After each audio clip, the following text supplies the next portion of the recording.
A massive mutant toad suddenly appeared. Matt, wearing his armored suit, froze in terror.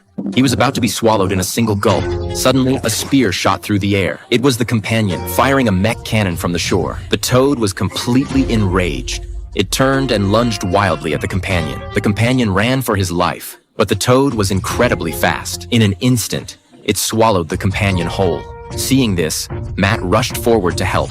He grabbed the companion and tried to pull him back, but the toad's strength was overwhelming. At a critical moment, Matt came up with a plan. He stomped on the toad's mouth with his foot. Then he activated the jet at full power. He successfully pulled the companion out of the toad's mouth. The toad's massive mouth spewed out a lot of items. To their surprise, it included the head of their mission target. The two of them were instantly thrilled. They had just scored a major success. Later, they found an abandoned factory to rest for the night. They decided to set off the next day to claim their reward. They started imagining what rewards the base might give them. Matt looked at his companion's sincere expression. He lifted his mask, revealing his true face. The companion had never expected it. The original owner of the mech was already dead, and Matt, who had been following him, had taken the place.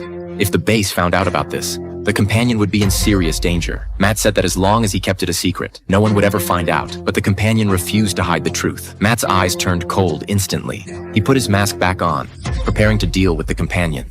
However, the companion was extremely agile. He immediately moved behind the mech. Using a key, he opened the mech's power core compartment. He stole the core inside. The mech instantly lost power. It became nothing more than a steel cage. Then, the companion decided to return alone with the target to claim the reward.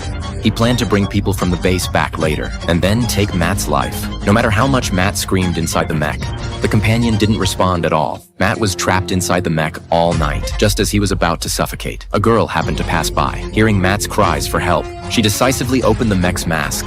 Matt finally got a breath of fresh air. The girl asked Matt if he had seen a doctor in a white coat. She was looking for that person's head. Matt immediately realized that her goal matched theirs. It turned out she was from Shelter 33. Her father had been kidnapped, and the doctor's head contained clues about her father's capture. Matt suggested they team up and search for the target together. After some work from Amy, Matt finally freed himself from restraint. The mech was still intact, but without the core, it was no different from a piece of scrap metal. After that, the two set off on their journey to find the target. But they hadn't gone far when Matt suddenly felt unwell. Amy checked him and discovered that he had radiation sickness. It was the most common illness after the apocalypse. He needed a drug called Xiaofuning to recover. So they headed to a nearby abandoned hospital, hoping to find some medicine. Amy kicked the door open and started searching. But strangely, she found nothing after a long time inside. Matt grew worried. He went in as well.